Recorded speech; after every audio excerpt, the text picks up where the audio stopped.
प्यारे बच्चों, आपके अपने YouTube चैनल स्टेट बोर्ड पर आपका स्वागत है। तो पिछले वीडियो में बच्चों हम लोगों ने क्लास 10th के वास्तविक संख्या जो पहला लेसन है इसके बेसिक यानी कि कुछ टॉपिक का हम लोग अध्ययन किए थे पिछले वीडियो में। पिछले वीडियो में हम लोगों ने पढ़ा था प्राकृत संख्या के विषय में पढ़ा था, फिर पढ़ा था बाबू पूर्ण संख्या के विषय में, फिर पढ़ा था पूर्णांक संख्या के विषय में, फिर सम संख्या और विषम संख्या। ये 5 टॉपिक जो है, ये 5 जो टॉपिक है इसको हम लोग पिछले वीडियो में पढ़ चुके हैं। जो बच्चे इस वीडियो में आए हैं, इस वीडियो को देख रहे हैं, अगर ये नहीं पढ़े हैं तो आप पिछले वाले यानी कि भाग 1 यानी पार्ट 1 वीडियो जा करके इसको पहले पढ़ लेना है, तब इस वीडियो को देखना है। आज के इस वीडियो में हम लोग पढ़ेंगे ये टॉपिक, इसके बाद वाले अभाज्य संख्या, फिर पढ़ेंगे भाज्य संख्या, फिर पढ़ेंगे बाबू सह अभाज्य संख्याएं, फिर इसके बाद पढ़ेंगे परिमेय संख्या, अपरिमेय संख्या, वास्तविक संख्या और काल्पनिक संख्या। आप लोग बहुत सारे टीचर से बहुत जगह प्लेटफॉर्म पर आप लोग ये सब चीजें पढ़े होंगे, लेकिन एक हम पढ़ा रहे हैं, दोनों में आपको अंतर मिलेगा। आप तोता की जैसा रटे हुए हैं, राटा रटन नहीं चलता है, कंसेप्ट चलता है। अभी आपसे हम पूछेंगे कि इसका मतलब क्या हुआ, आप केवल परिभाषा रट के याद किए हैं लेकिन उसका मतलब नहीं जानते हैं बाबू। तो सबसे पहले हम लोग क्या करेंगे कि एक गो टॉपिक को हम डिफाइन करेंगे और इसका मतलब भी समझेंगे।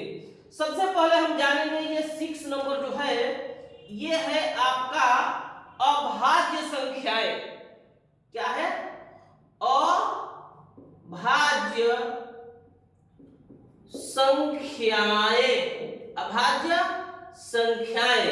इसको हिंदी में रूढ़ संख्या भी कहते हैं और इसको इंग्लिश में प्राइम नंबर कहते हैं। तो सबसे पहले हम लोग जानेंगे कि अभाज्य संख्या यानी कि अभाज्य संख्या का डिफिनीशन क्या होगा। तो सबसे पहले हम मतलब समझते हैं। हम देखिए ध्यान दीजिए, यहाँ मतलब नहीं, अभाज्य मतलब जिसमें भाग न लगे, जिसमें किसी दूसरा से भाग न लगे। यहाँ देखो अभाज्य, मतलब नहीं, भाज्य मतलब भाग, यानी कि जिसमें भाग न लगे किसी दूसरे से। जैसे मान लो कोई भी नंबर हो, उसमें किसी दूसरा से भाग न लगे, यानी कोई नंबर किसी और से न कटे, तो उसको हम कहेंगे अभाज्य। यानी दूसरे भाषा में कह सकते हैं कि वह संख्या जिसमें किसी और संख्या से भाग न लगे। मतलब कोई संख्या जो है 1 से तो कोई भी नंबर कटता है, किसी भी नंबर में 1 से भाग देकर देखो कटेगा ही कटेगा, ठीक से। इसके बाद अपने आप से भी कोई नंबर कटेगा। जैसे मान लो कि यहाँ 5 है, तो 1 से तो कटेगा ही भाग देने को, और 5 से कटेगा, बताओ और किसी से कटेगा? तो एक और अपने आप से जो कटे और किसी से न कटे उसे क्या कहते हैं हम? अभाज्य। तो इसमें हम कह सकते हैं कि एक, लेकिन यहां देखेंगे कि एक है, एक से कटेगा, अपने आप से कटेगा और किसी से नहीं कटेगा, तो ये अभाज्य है। यानी कि ये बहुत लोग जानते होंगे कि इसको अभाज्य भी कह देंगे, लेकिन बाबू ये अभाज्य संख्या नहीं है, क्योंकि एक और अपने आप के अतिरिक्त किसी से नहीं कट रहा है, फिर भी ये अभाज्य नहीं है। सबसे छोटी अभाज्य संख्या होती है 2। लेकिन पहले डिफिनीशन हम लोग जान लेते हैं, ध्यान दीजिएगा। लिखेंगे कि 1 से बड़ी वह संख्या, मैंने 1 को छोड़कर 1 से बड़ी वह संख्या जो एक और अपने आप के अतिरिक्त किसी और से विभाजित न हो। 1 से बड़ी वह संख्या जो एक और अपने आप के अतिरिक्त किसी और से विभाजित न हो, तो उसे अभाज्य संख्या कहते हैं।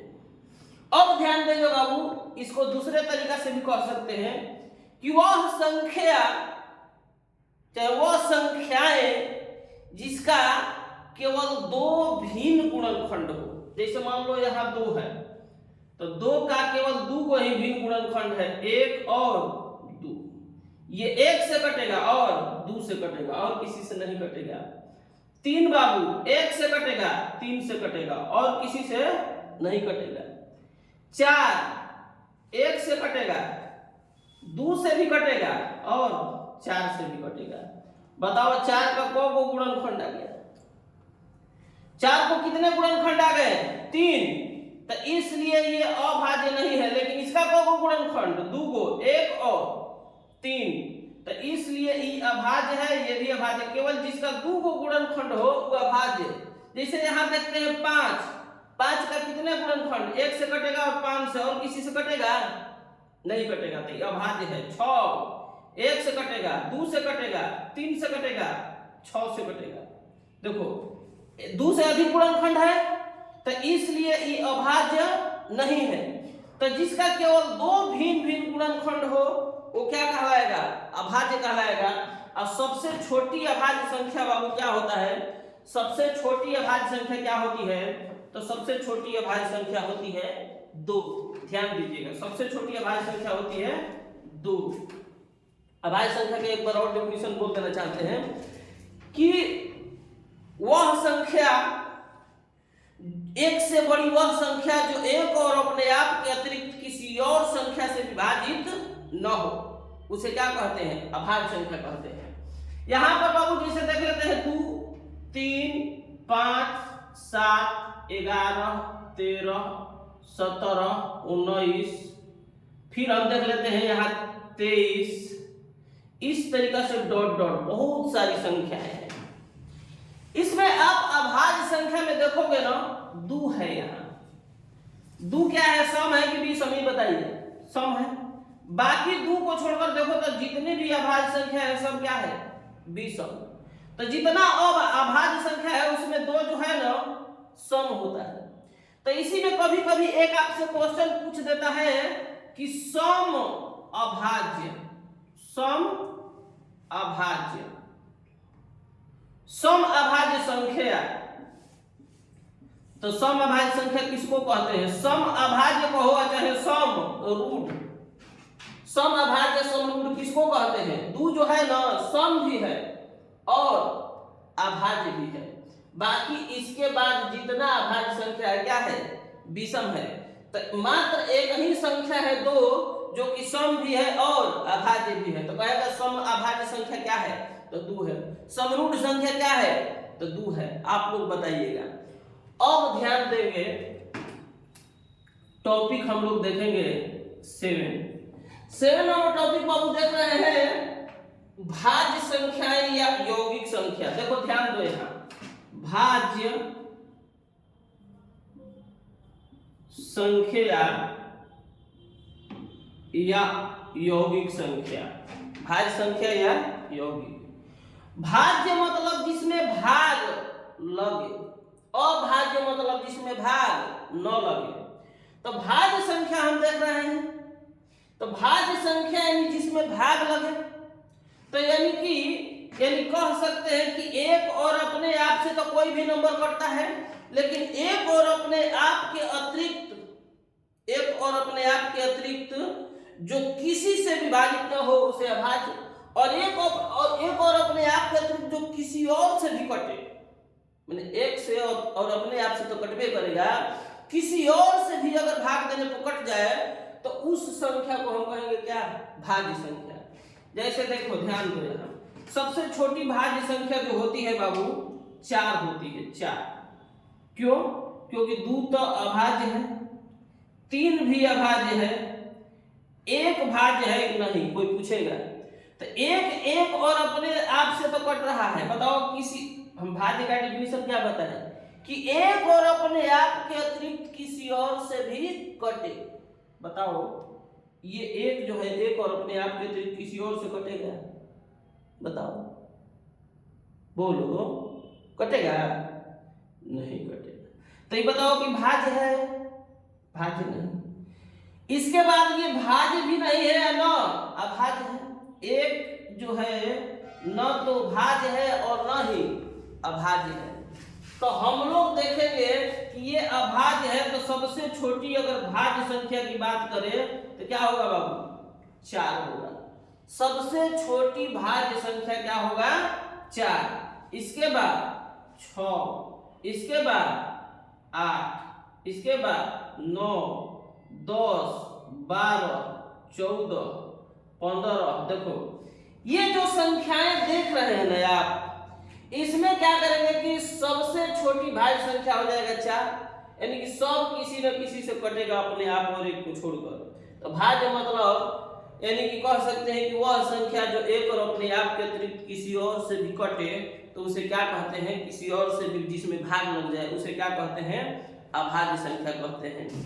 अब ध्यान देंगे बाबू हम लोग, ये 8 नंबर टॉपिक है सह अभाज्य। सह अभाज्य यानी कि इसको कहेंगे हम इंग्लिश में, देखो क्या लिखे हैं? को प्राइम नंबर। तो सह अभाज्य संख्या किसे कहते हैं? सबसे पहले ये जानेंगे सह अभाज्य संख्या। तो हम यहां पर कहेंगे कि दो संख्याओं का युग्म, यानी ऐसी दो संख्याओं का युग्म, ऐसी दो संख्याएं लेंगे जिसमें कॉमन केवल एक हो, उसके अलावा कोई और ना हो, तो उसे क्या कहेंगे बाबू? हम सह अभाज्य संख्या। जैसे मान लो यहाँ 4 है और 1 ले लेते हैं 15। बताओ दोनों में कॉमन क्या हो रहा है? दोनों में कॉमन क्या हो रहा है? 1। दोनों में कॉमन क्या हो रहा है? 1 हो रहा है। यानी कि एक तरह से कह सकते हैं कि दो संख्याओं का ऐसा युग्म जिसका HCF, कॉमन मतलब क्या? HCF। तो इसका HCF क्या हो रहा है बाबू? दोनों का HCF क्या हो रहा है? 1। तो इसको क्या कहेंगे हम? सह अभाज्य। जैसे मैं मान लो यहाँ 3, इसमें 17, 15 और 16, ये क्या है बाबू? देखो इसमें किसी में कॉमन क्या हो रहा है? इसमें कॉमन क्या है? 1 है। इसमें कॉमन क्या है? 1 है। तो क्या होगा? सह अभाज्य। लेकिन यही अगर हम कह दे कि 6 और 21, बताओ सह अभाज्य है कि नहीं? बताओ आपको, ये 6 और 21 सह अभाज्य है कि नहीं? बहुत बढ़िया, बहुत। देखो एक लड़का बता रहा है सब कि ये सह अभाज्य नहीं है। क्यों नहीं है बाबू? क्योंकि इसमें क्या कॉमन हो रहा है? देखो तो 3 दूना 6 और 17 के 3 से दोनों कट रहा है, यानी इसमें कॉमन क्या हो रहा है? 3। तो इसमें कॉमन 3 है, इसलिए सह अभाज्य नहीं है। इस सब में कॉमन क्या है? 1 है, इसलिए सह अभाज्य है। सह अभाज्य नहीं है, कोई डाउट? तो इसको आप लोग खूब बारीकी से अध्ययन कर लीजिएगा, वीडियो को रोक के नोट करते जाइएगा। डेफिनेशन जो बोल रहे हैं उसको कॉपी पर लिखते जाइएगा, कॉपी पर लिख लीजिएगा। यानी देखो इसका डेफिनेशन फिर से बोल देते हैं। वैसी दो संख्याओं का युग्म जिसका HCF 1 हो, इसका HCF क्या हो? 1 हो, सह अभाज्य संख्याएं कहलाती है। अब यहाँ पर आगे हम लोग टॉपिक पढ़ेंगे सह अभाज्य संख्या के बाद हम लोग पढ़ेंगे परिमेय संख्या। आपको मेन इसमें परिमेय, अपरिमेय, वास्तविक यह सब पढ़ना था। अब इसमें बाबू हम लोग जानेंगे परिमेय संख्या क्या है। तो ध्यान दीजिए, यहाँ 9 नंबर टॉपिक है परिमेय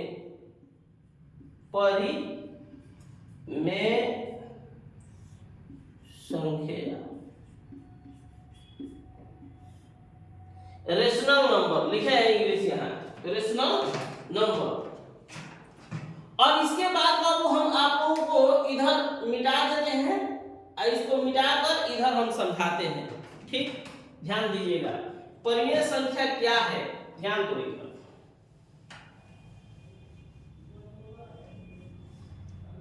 परिमेय संख्याएं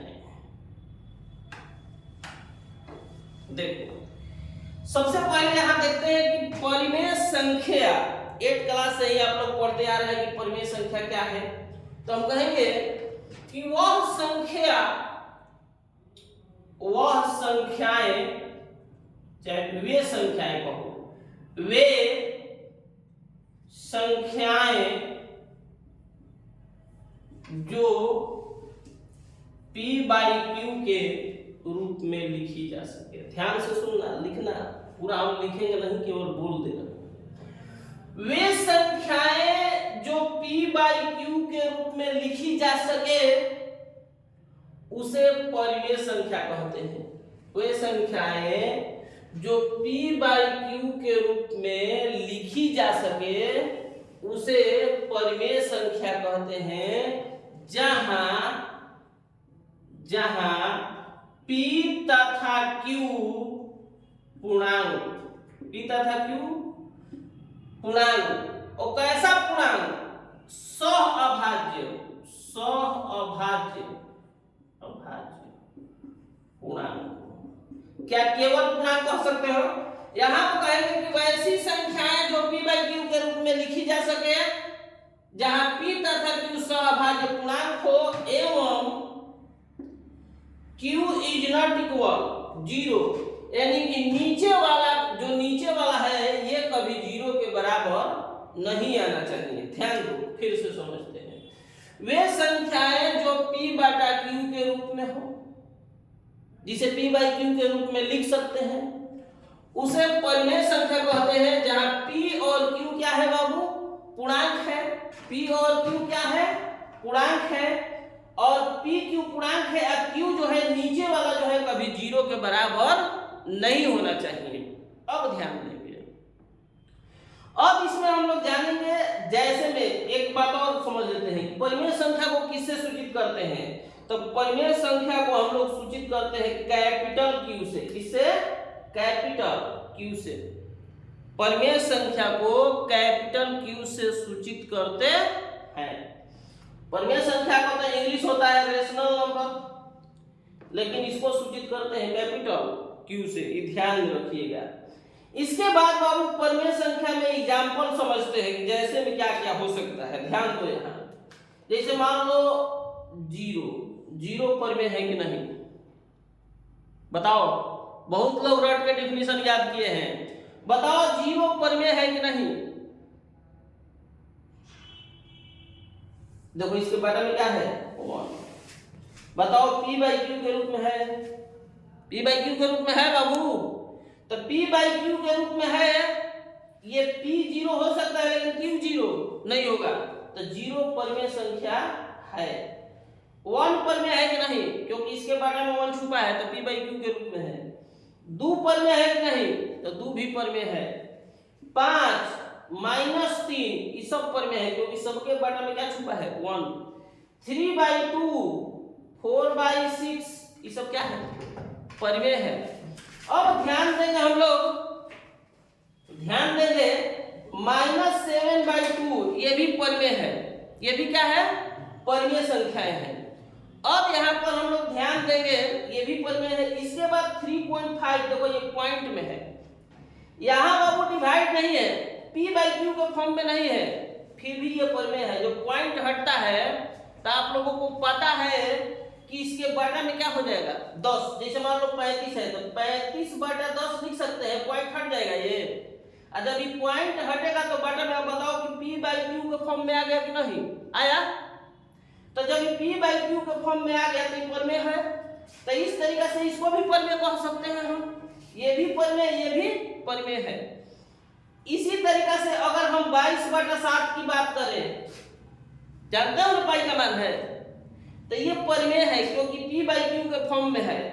3.14 बताओ, ये भी पाई का मान है, ये भी परिमेय है क्योंकि पॉइंट हटेगा तो बटा में क्या आ जाएगा? 100। P बाई Q के फॉर्म में आ जाएगा, परिमेय है।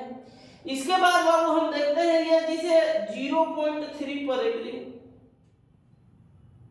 बताओ, आप लोग पढ़े हो इसको 8th क्लास में भी कि 0.3 पर अगर रेकनिंग है तो इसको P बाई Q के फॉर्म में बदल सकते हैं। कैसे बदलोगे? 3, और जिस पर रेकनिंग रहता है उसके लिए 9 कटेगा 1/3। बताओ, इसको हम इस रूप में बदल दिए, बताओ P बाई Q के फॉर्म में आ गया कि नहीं? तो ये परिमेय है, तो ये भी परिमेय। बहुत सारे बच्चे हैं कि इसको कहते कि परिमेय नहीं है, इसको परिमेय नहीं कहते हैं। तो ये सब बाबू जो है परिमेय संख्या है। क्या है? परिमेय। अगर हम कहते हैं कि 0.161616 ये सब बताओ परिमेय है कि नहीं, क्योंकि 16 बार बार आ रहा है, तो जो बार बार आ रहा है तो ये परिमेय है, बार बार आ रहा है तो ये परिमेय है। तो परिमेय संख्या तो हम लोग जानते हैं कि वह संख्या जो p बाई क्यू के रूप में हो, जहां p तथा q पूर्णांक हो और q इज नॉट इक्वल 0, तो इस रूप में अगर लिखते हैं तो इसको क्या कहते हैं हम? परिमेय संख्या। अब परिमेय संख्या के एग्जाम्पल जितना पूर्णांक है सब परिमेय, प्राकृत भी परिमेय, बाटा पर रहेगा, दशमलव में रहेगा, रेकरिंग रहेगा, तो अभी ये सब क्या होगा? परिमेय संख्या होगा। इसके बाद बाबू जानेंगे हम लोग अपरिमेय संख्या। एक बात और जान लो, अपरिमेय संख्या। तो अपरिमेय संख्या क्या है कि जो परिमेय नहीं है वो क्या है बाबू? अपरिमेय। जो परिमेय नहीं है वो क्या है? अपरिमेय। अब इसको कह सकते हैं, अपरिमेय संख्या को हम लोग कह सकते हैं, यहां ध्यान दीजिएगा, अपरिमेय संख्या, अपरिमेय संख्या, ध्यान दीजिएगा, अपरिमेय संख्या। अपरिमेय संख्या किसे कहते हैं? बहुत ज्यादा गर्मी हो रहा है। अपरिमेय संख्या किसे कहते हैं? सबसे पहले ये ध्यान देंगे, देखिए, यानी कि परिमेय तो जो p बाई क्यू के रूप में हो उसे परिमेय कहते हैं। जो p बाई क्यू के फॉर्म में हो उसे क्या कहते हैं? परिमेय कहते हैं। लेकिन हम यहाँ पर अपरिमेय संख्या का डिफिनीशन देना चाहेंगे कि जो p बाई क्यू के रूप में न हो, वह संख्या जो p बाई क्यू के रूप में न हो। यहाँ p बाई क्यू के रूप में हो और यहाँ p बाई क्यू के रूप में न हो, और जहां p q पूर्णांक हो और q इज नॉट इक्वल 0, ध्यान देना, यहां पर कह देंगे कि वे संख्याएं जो p बाई q के रूप में न हो, जहां p तथा q पूर्णांक हो और q इज नॉट इक्वल 0। जैसे में बाबू यहां देखते हैं √3 बताओ परिमेय है कि नहीं है? √3 परिमेय है कि नहीं? ये परिमेय नहीं है। क्यों? हम बोले हैं कि जो p बाई क्यू के रूप में ना हो, बताओ तो इसके बाटा में कुछ नहीं तो क्या है? एक है बाटा में एक है, तो ये p बाई क्यू। लेकिन एक बात और बोले हैं कि p q दोनों पूर्णांक होना चाहिए। बताओ q पूर्णांक है लेकिन क्या p पूर्णांक है? तो जब p पूर्णांक नहीं है, रूट में ना रहा है, तो जब ये पूर्णांक नहीं है, ये पूर्णांक है, तो कहेंगे कि p बटा q के रूप में हो। p बटा q के रूप में कब कहोगे? जब दोनों पूर्णांक, दोनों क्या हो? पूर्णांक। तो ये पूर्णांक नहीं है बाबू दोनों, इसलिए इसे कहेंगे कि ये p बाई q के रूप में नहीं है। और जब ये p बाई q के रूप में नहीं है तो इसलिए ये परिमेय संख्या नहीं है। क्या है बाबू? अपरिमेय संख्या है। क्या है? अपरिमेय संख्या है। यानी कि एक तरह से समझ सकते हैं कि अगर कोई संख्या रूट में रहे, अगर कोई संख्या रूट में रहे और उसका पूरा वर्गमूल न निकले, उसका पूरा वर्गमूल न निकले, तो हम कहेंगे कि वह संख्या अपरिमेय है। जैसे यहाँ ध्यान दें, रूट में 2, रूट में 6, इसका पूरा वर्गमूल निकलेगा? नहीं निकलेगा। फिर पाई एक अपरिमेय संख्या है। पाई एक अपरिमेय संख्या है, जबकि पाई का मान 22/7 और 3.14, ये क्या है? परिमेय। ये परिमेय है, लेकिन ये क्या है? अपरिमेय। इस पाई के मान को कटाया गया, निकाला गया, तो दशमलव कोई अंक तक जाते जाते लास्ट तक वो कटा नहीं, इसलिए इसको क्या मान लिया गया? अपरिमेय मान लिया गया, पाई। इसके बाद बाबू 3 + √2 समझो, ये क्या है? ये एक अपरिमेय संख्या है। क्या है? परिमेय। तो एक परिमेय और एक अपरिमेय, एक परिमेय और एक अपरिमेय का योगफल हमेशा अपरिमेय होता है। नोट कर लीजिएगा इसको। एक परिमेय संख्या और एक अपरिमेय संख्या का योगफल हमेशा क्या होता है? अपरिमेय संख्या होता है। एक परिमेय और एक अपरिमेय का अंतर भी क्या होता है? अपरिमेय। एक परिमेय और एक अपरिमेय का गुणनफल भी हमेशा अपरिमेय, एक परिमेय और एक अपरिमेय का भागफल भी हमेशा अपरिमेय होता है। लेकिन बाबू थोड़ा यहाँ ध्यान देंगे, अपवाद में चलेंगे, ठीक है? ये सब बता दिए हैं, ध्यान दें। 0.10100100001 डॉट डॉट, देखो यहाँ एक वो जीरो पढ़ते जा रहा है। अगर ऐसा कंडीशन दिखे तो ये भी क्या है? अपरिमेय। क्या है? अपरिमेय। इसके बाद यहाँ अपवाद में वो जान लेते हैं बात। अपवाद में 0 गुणे √3 बराबर 0 क्या है बाबू? परिमेय है। और √3 क्या है? अपरिमेय। ये परिमेय और ये अपरिमेय। 0 में √3 से गुणा करोगे तो क्या आएगा? 0। 0 क्या है? ये बताओ कि हम यहाँ अभी सिखाए थे कि एक परिमेय और एक अपरिमेय, एक परिमेय और एक अपरिमेय का अगर गुणा करोगे तो क्या मिलेगा? अपरिमेय मिलेगा। लेकिन यहाँ देखो, एक परिमेय और अपरिमेय का गुणा अगर करोगे तो क्या मिलेगा? परिमेय मिल रहा है। यानी अपरिमेय भी मिल सकता है और परिमेय भी मिल सकते हैं।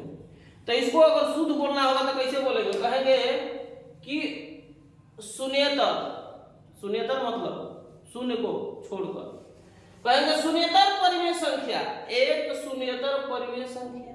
शून्येतर मतलब शून्य को छोड़कर कोई भी परिमेय ले सकते हैं। और एक अपरिमेय संख्या का गुणनफल हमेशा क्या होता है? अपरिमेय होता है। लेकिन यहाँ शून्य से अगर करेंगे तो क्या आ जाएगा? परिमेय आ जाएगा। और शून्येतर अगर लेते हैं, शून्य को छोड़कर कोई भी परिमेय लेते हैं और एक अपरिमेय ले लेते हैं तो इसका गुणनफल क्या आएगा? अपरिमेय आएगा। तो हम लोग यहाँ पर बाबू अपरिमेय संख्या का भी डिफिनेशन जान गए। अब हम लोग वास्तविक संख्या जानेंगे। वास्तविक संख्या बहुत इजी है, कुछ है नहीं इसमें। वास्तविक संख्या क्या है? वास्तविक संख्या यहीं पर समझा देते हैं। देखो, ये जितना परिमेय है ना, जितना परिमेय संख्या है ये टोटल वास्तविक है। जितना ये परिमेय है ये टोटल क्या है? वास्तविक। और जितना है अपरिमेय है ये भी टोटल वास्तविक। यानी एक तरह से कह सकते हैं कि परिमेय संख्या तथा अपरिमेय संख्या के संग्रह को, माने परिमेय और अपरिमेय को जब मिला देंगे तो जो संग्रह बनेगा, यानी टोटल परिमेय भी वास्तविक है या टोटल अपरिमेय भी वास्तविक है, यानी परिमेय अपरिमेय संख्याओं के संग्रह या समूह को क्या कहते हैं? हम वास्तविक संख्या कहते हैं। तो अगर वास्तविक संख्या जिसे कैपिटल आर से सूचित करते हैं, आप लोग लिख लीजिए। वास्तविक संख्या को किससे सूचित करते हैं? कैपिटल आर से। यानी कि उसमें एग्जांपल की बात करें तो टोटल परिमेय वाला भी लिख लोगे, टोटल अपरिमेय वाला भी लिख लोगे। इसके बाद बाबू जो वास्तविक तो समझ गए कि जितना परिमेय है वो भी वास्तविक है, जितना अपरिमेय है वो भी वास्तविक है। चाहे इससे पहले जितना हम पढ़े हैं टॉपिक, वास्तविक से पहले जितना अभी तक टॉपिक हम लोग पढ़े हैं, प्राकृत, पूर्ण, पूर्णांक, सम, विषम, भाज्य, टोटल नंबर जो पढ़े हैं सब वास्तविक है। वास्तविक संख्या का नाती पोता बेटा है सब। अब हम लोग जानेंगे काल्पनिक संख्या, यानी कि इसको कहते हैं अवास्तविक, जो वास्तविक नहीं है। ठीक है बाबू, वास्तविक संख्या के एक तरह से और डिफिनेशन दे सकते हैं। वास्तविक संख्या का डिफिनेशन दो तरीके से दे सकते हैं। हम कह सकते हैं कि परिमेय और अपरिमेय के संग्रह को वास्तविक कहते हैं, या कह सकते हैं कि अगर किसी संख्या का वर्ग धनात्मक हो, कोई संख्या है और उसका स्क्वायर कर रहे हैं, वर्ग कर रहे हैं, अगर वो पॉजिटिव आए, धनात्मक आए तो वो संख्या वास्तविक होगा। अगर किसी संख्या का वर्ग धनात्मक हो तो वो संख्या क्या होगा? वास्तविक। लेकिन अगर किसी संख्या का वर्ग करने पर, किसी संख्या का वर्ग कर रहे हैं और ऋणात्मक है, क्या है? ऋणात्मक। जैसे मान लो यहाँ पर रूट के अंदर -3 है, इसका वर्ग कर रहा हूं, तो आप जानते हो कि अगर रूट में कोई नंबर है या स्क्वायर करते हैं तो रूटवा खाली हट जाता है, तो क्या बचा बाबू? -3। अगर कोई नंबर है रूट के अंदर अंदर अगर निगेटिव नंबर आ जाए, रूट के अंदर अगर कोई निगेटिव नंबर आ जाए तो इसको हम कहेंगे काल्पनिक संख्या। क्यों कहेंगे? क्योंकि किसी संख्या का वर्ग अगर ऋणात्मक हो, किसी संख्या का वर्ग अगर ऋणात्मक हो तो उस संख्या को हम कहते हैं क्या? काल्पनिक संख्या। तो अगर बाबू और एक बात और बता देते हैं, ये जो होता है -1 आई के बराबर होता है, इसको हम लोग आई लिखते हैं, लेकिन ये ग्रीक अक्षर में आयोटा इसको कहा जाता है। क्या कहा जाता है? तो ये अंडर -1 बराबर क्या होता है? आई। आपको 11th क्लास में पढ़ने को मिलेगा विस्तार से इसके विषय में। तो सबसे पहले अगर कोई कह दे कि 4 का वर्गमूल, तब तो बता देगा तुरंत कि +-2। लेकिन यही कोई कह दे कि -4 का वर्गमूल, -4 का वर्गमूल, तो यहाँ पर हमको बताना पड़ेगा 2i। क्यों 2i जी? क्योंकि 4 -4 है, तो -4 को क्या लिखोगे आप? देखो तो लिख देंगे कि -1/4,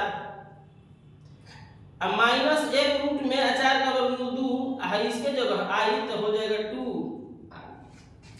यानी 2i की काल्पनिक संख्या -4, रूट के अंदर -4, रूट के अंदर -3, यानी रूट के अंदर अगर नेगेटिव संख्या है तो उसको काल्पनिक संख्या कहेंगे। और रूट के अंदर अगर पॉजिटिव आएगा तो उसको क्या कहेंगे हम? वास्तविक कहेंगे। यानी कि जिस संख्या का वर्ग करने पर अगर पॉजिटिव आता है, प्लस आता है तो वास्तविक होता है, और जिस संख्या का वर्ग करने पर अगर ऋणात्मक आता है तो वो होता है काल्पनिक। तो बाबू आज के वीडियो में हम इतना ही बताएंगे, और आप लोगों को एकदम बने रहना है वीडियो में, और शुरू से अंत तक अगर देखते हुए यहाँ तक आप पहुंच चुके हो। अगर आपको अच्छा लगा है वीडियो, आप मेरे हौसला को और बुलंद करना चाहते हो, तो इस वीडियो को एक लाइक कर दीजिएगा, क्योंकि लाइक करने में आपका कोई पैसा नहीं लगता है। और अभी तक इस चैनल को सब्सक्राइब नहीं किया हुआ स्टेट बोर्ड को, तो आप सब्सक्राइब कर दीजिएगा, और आपके दोस्त मित्र जितने भी फ्रेंड होंगे उनके पास इस वीडियो को शेयर कर दीजिएगा, क्योंकि आपके साथ साथ आपके दोस्त भी इसका लाभ ले सके और समाज का विकास हो सके। तो बस थैंक्स, इतना ही, धन्यवाद।